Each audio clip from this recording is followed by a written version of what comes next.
birthday natin. Yan. And ma'am, dito lang po tayo. Sa gitna po tayo ng konti. Alright?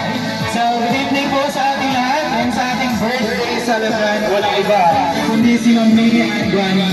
Happy 31st birthday po sa inyo, ma'am. And ma'am, matanong lang kita.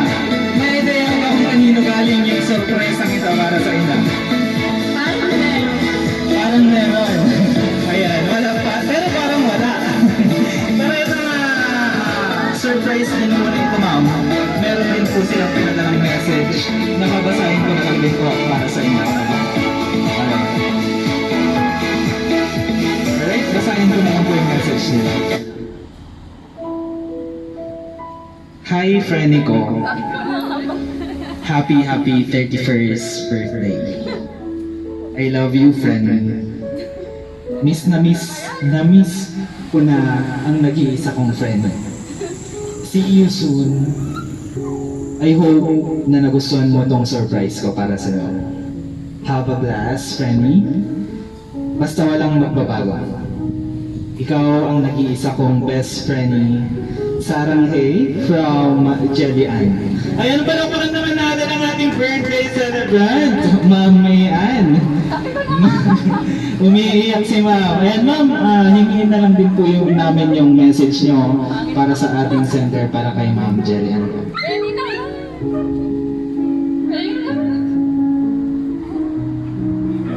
Pinapatahan na to. Thank you, Freddy. Akala ko yung bakit hanggang dito sa Pinas sinusurprise mo pa rin ako? Akala ko lang lang sa Singapore. I miss you too. Tsaka, I love you. Miss na kita. Alright, palakpakan naman po natin ulit ang ating birthday celebrant, Ma'am May Ann. And may request to everyone na sabay-sabay na lang din po natin kantahan si Ma'am ng happy birthday po. Alright, kantahan po natin si Ma'am. Happy birthday to you.